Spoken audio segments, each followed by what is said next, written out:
And on BBC One, Oppenheimer on Thursday, and on Friday, It Ain't Half Hot, Mum.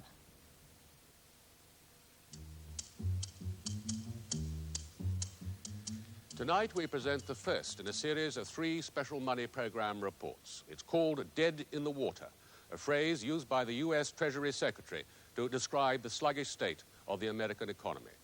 I'll be reporting on the belief held by many in the States that it's no longer the powerful engine that it used to be, capable of pulling the rest of the Western world out of recession single-handed. We'll be looking at the automobile industry in Detroit. By itself, it put nearly 1 million people on the dole in the last 2 years. At agriculture, people are already talking about another farm-led depression in the United States. And in California, at Silicon Valley, will it be able to lead America away from its present state, dead in the water? That's the Money Programme, tonight at 9:25.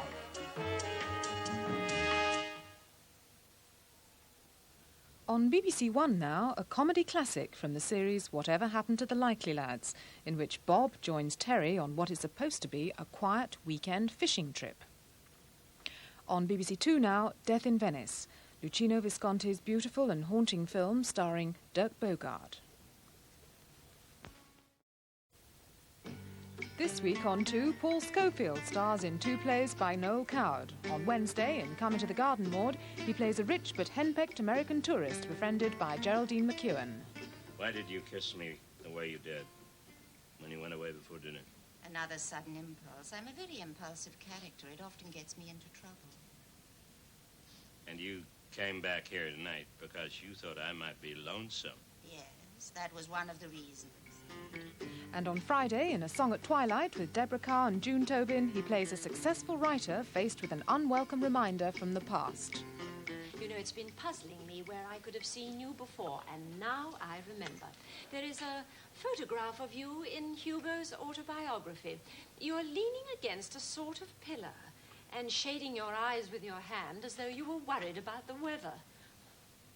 The sort of pillar was one of the columns of the Parthenon. The light was very strong. Alas, there is no photograph of me in the book, at least only a verbal one. The light was a little strong in that, too. Paul Schofield in 2 plays from Noel Coward's Suite in 3 Keys, this week here on BBC Two. In 5 minutes, a Money Programme special on the declining American economy. But first, the news on 2 with Jan Leeming.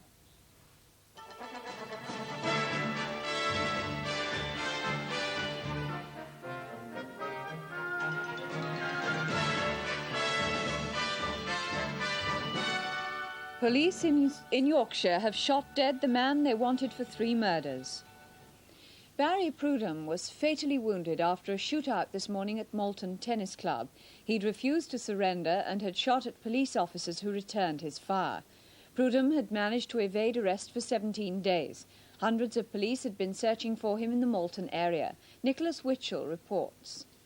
For more than a week, the search has covered thousands of square acres. In the end, police cornered Barry Prudhomme just a few hundred yards from Malton Police Headquarters. To the surprise of the police, it seems he'd been in the town all the time. Yesterday, he took an elderly couple hostage in their home. He left them unharmed but tied up at 3 a.m. But Prudhomme's feet were badly blistered, and he tried to hide a few yards away in a tennis club. The elderly couple struggled free, raised the alarm, and police moved in. They spotted Prudhomme in the sports club shortly after 8 o'clock. Armed officers surrounded the area. Some crouched behind walls, others moved in behind large bulletproof shields.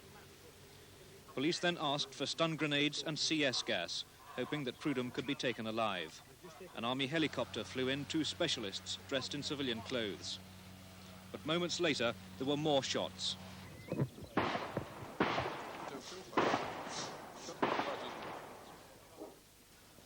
It was in that exchange that Prudhomme was fatally injured. His body was found lying behind a brick wall, in the middle of the town, a few hundred yards from the police station. On the first day of the ASLEF strike over flexible rostering, British Rail say a significant number of ASLEF drivers reported for work in defiance of the union. Several hundred trains did run, but BR admit the services they provided were patchy. The The ASLEF leader, Mr. Ray Buckton, says his men are united despite what he calls a massive publicity campaign against them. Ian Ross reports from Southern Region, which managed the best service. There was no pressure on the ticket office at Charing Cross Station. Would-be passengers were few. On a normal Sunday on Southern Region, 3,000 trains run. It was fewer than 1 in 20 today, but then an ASLEF strike usually means none at all. 26 drivers booked on for work, about half of them ASLEF men, says BR. Now, why had a member of ASLEF and a driver for 15 years, Derek Hodges, decided to defy the strike? Well, Buckton's getting up my nose at the moment. This, those 2 day strikes that we had over the past, that 7 weeks. Yeah. We lost, I don't know how much money we must have lost, and it proved nothing. Then he took out the 3 minutes past 12 train to Dover Priory with only half a dozen on board. Only tomorrow will show whether Derek Hodges is representative of many more ASLEF members or just one of a small minority prepared to go against union instructions.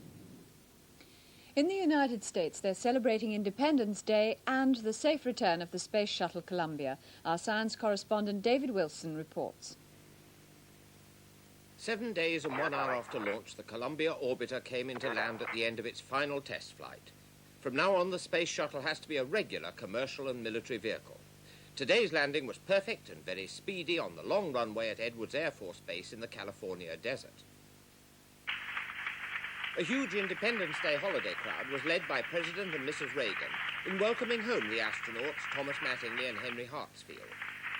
It was very much an American affair, demonstrating their belief in the military and commercial advantages the shuttle can bring in the same week that the Russians demonstrated the power of their space program by taking a Frenchman on their latest flight.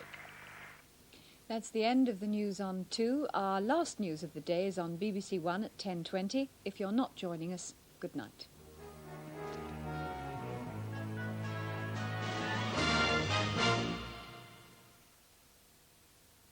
And now the weather. Many parts of the country will have a dry day tomorrow with sunny spells. There will, however, be a few showers around, these more especially in western Scotland, Northern Ireland and northwest England. The showers in Northern Ireland will die away early in the day, but thickening cloud and some rain is likely during the afternoon, reaching some other western areas in the evening. Temperatures will be in the range of 18 to 21 degrees centigrade, 64 to 70 degrees Fahrenheit. In 50 minutes, highlights from the men's singles final fought out at Wimbledon Centre Court this afternoon. Wimbledon 82, match of the day at 10:15. Now on to the first of 3 Money Programme specials, looks at the declining economy in the United States.